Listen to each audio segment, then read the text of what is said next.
Hi, I'm Perry Atkinson, General Manager here at theDove. Hey, check out our other videos and check out our website at thedove.us. Jason Scott Jones has quite a few things when you look at his CV or his resume. He's a filmmaker and human rights activist. He's president of Movie to Movement and the Human Rights Education Organization. And within all of that, he's also got time to write a book. And that's what we're going to be talking about. The Race to Save Our Century is the name of the book. Jason, this looks like a fairly ominous title, actually. And I find it fascinating how you're kind of looking at it from a historical standpoint. Let's talk a little bit about that, the whole aspect of the race to save our century. What is it you want to save that you've written about in this book? Well, yeah, the title is ominous, and it might even sound a bit over the top, but my hope was to create a sense of urgency. And what we really want to save, if we were to boil it down to one thing, is it's the understanding of the human person that Western civilization was built upon. And that idea is the idea that the individual human person has an incomparable dignity, beauty, and worth, and that government and the institutions of free civil society really exist to nurture and care for the human person, and especially to care for the human person when they're vulnerable, whether it's the child in the womb, whether it's the elderly, the disabled, or civilians in a war. That a just society is a society built around defending the dignity of the person when they're weak. And Western civilization, through the incarnation of the second person of the Trinity, Jesus Christ, through Christianity, really introduced the idea of the human person that the world accepts today. Ideas like tolerance and respect for civilians and caring for the poor. These are really the fruits of a Christian civilization. And if we erase the Christian understanding of the human person, we'll see those fruits disappear as well. Now, I know that you go back to like World War I and World War II, and really, the more reading I do, the more one understands how they are tied together. They weren't like totally separate wars. One was World War II, grew out of what happened in World War I, and this is kind of, when you think of the early 1900s, somewhat of a golden era, at least for some people, not for everybody for sure. You go back to World War I. Why is that? What is a starting point reference there? Well, from 1914 to 2014 were the bloodiest 100 years in the history of man. And we're not just talking about war. Genocides, democides, the state killing of their own citizens in the Soviet Union and in China and to Cambodia. Their numbers, are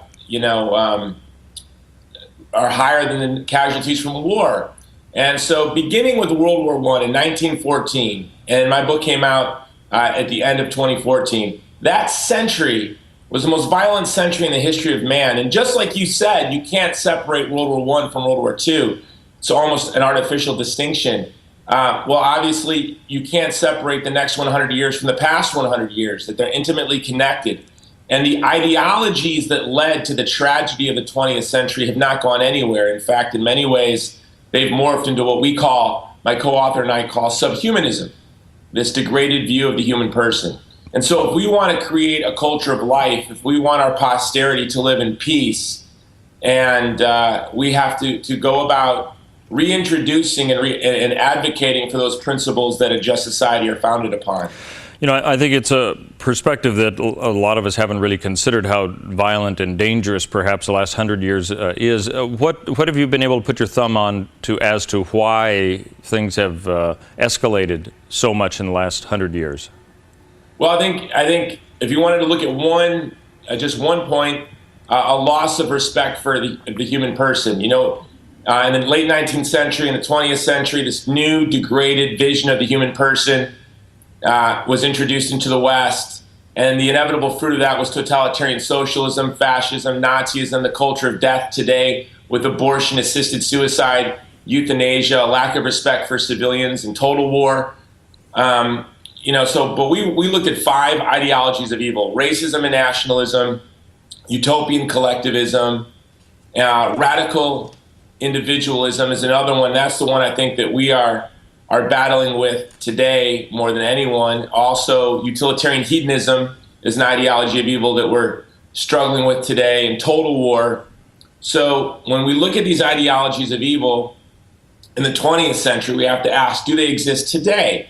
when our book was sent to the publisher, our chapter on racism and nationalism, we talked about radical Islam, and we had to look to the Middle East today to see where racism and nationalism really exists and is a real threat. And it's a tragedy that today Jewish families are fleeing Paris, and it's not blonde-haired, blue-eyed National Socialists marching in from Germany that are chasing them away. They're radicalized Muslims flying in from the Middle East. And so the grandchildren of Jews who had to flee Paris are again fleeing Paris. And so we always have this idea that evil is behind us, that genocide is behind us, democide is behind us, total war is behind us, but it's actually beneath us. And we have to be vigilant, especially I would say as Christians. We have a very special duty to share with the world the truth about the human person and the truth about the transcendent moral order, that there is a law above the laws of man, that segregation was not just. That it doesn't matter what the government says, the secret police say, there's a law above the secret police and governments. And as Christians, traditionally, we've been the ones who have had the knowledge and the courage to advance the transcendent moral order, to speak truth to power. And if we want to create a culture of life for our posterity, we have to begin today having a sense of urgency. And one of the things we talk about in the book, I would say, is the first milestone. What can we do as individual Christians in our community? I think the first milestone into a culture of life is full legal protection for the child in the womb. That really the culture of abortion destroys our idea of the human person. Not only does it destroy 1.3 million children a year and damage women and families and communities, but it obliterates the idea of the human person that not only our republic was founded on, but you could say Western civilization was founded upon. So real concrete action would be in our communities, through our churches, advancing the rights of the vulnerable, from the child in the womb to the poor. And once we do that, we can begin to see that we'll take steps out of this kind of culture of death into a culture of life. Okay. I want to let our listeners and viewers know we're talking to Jason Scott Jones. He's the author of the book called The Race to Save Our Century. Let me ask you about one of the things that you brought up, some of the ideologies of evil, the 5 that you mentioned. One of them you said that we're kind of facing now is radical individualism. What do you mean by that? Radical individualism is the idea that asserts, sort of this idea of autonomy, that it's me over others. We can, for example, in our community, you can go out in your neighborhood, you can take your phone, you can ask Siri for gentlemen's clubs. And in every neighborhood you're in America, they'll pop up. And this is the idea that anything that's consensual, my rights over others, so you'll have grown men going into these establishments with no sense of a respect for the vulnerability and dignity of the young women that are exploited in those establishments. The overwhelming pornography is overwhelming our culture, the decriminalization of drugs across the country. These ideas, this comes from this idea of the radical right of the individual to do what it is that they want and not to look at how it impacts those around them. Okay, now we've had these clubs and these kinds of places before. It's just been easier to get to them. What is the difference now than, let's say, in the 50s, for example? Well, in the 1950s, you wouldn't have had pornography streaming into your 8-year-old's telephone. Oh.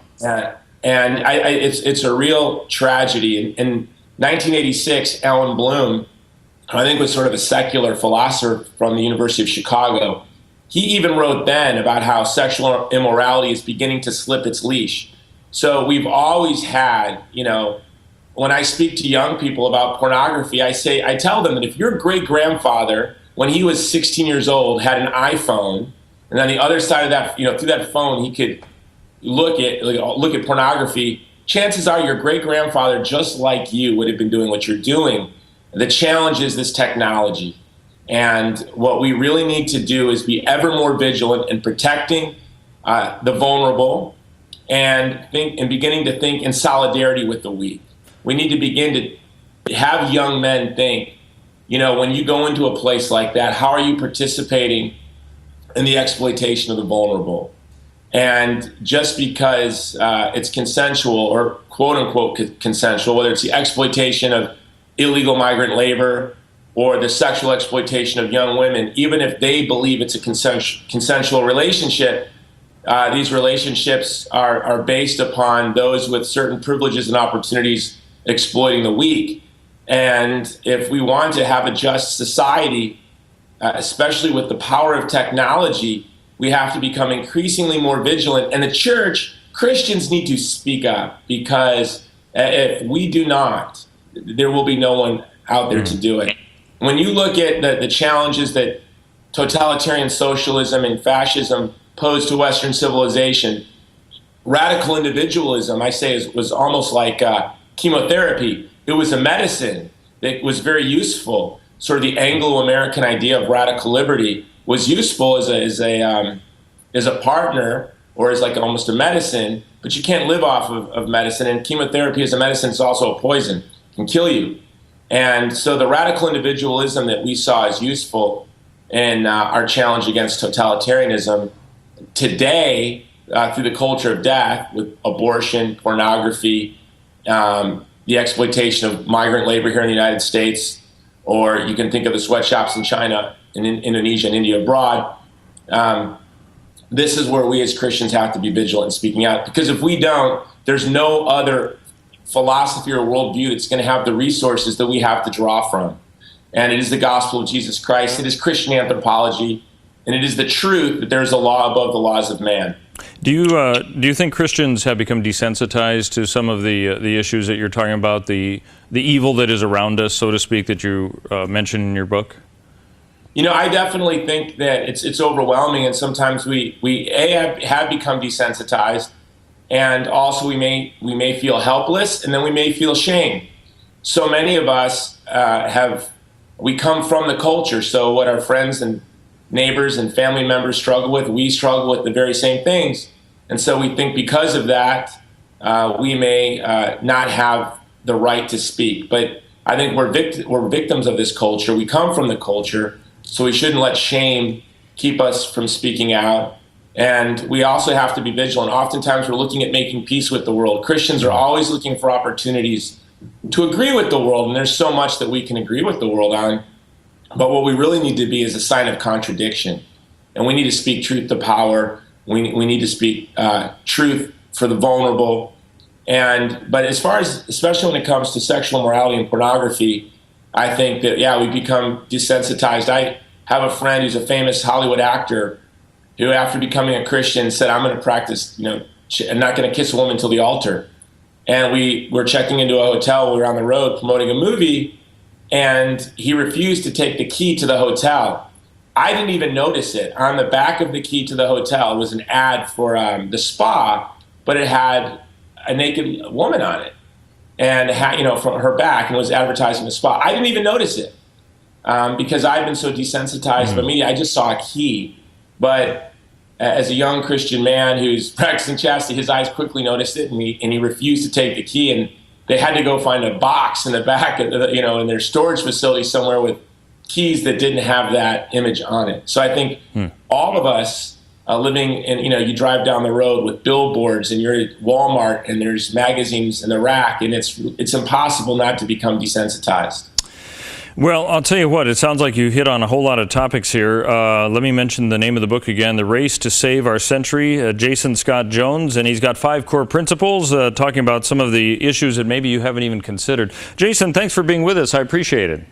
Thanks for having me.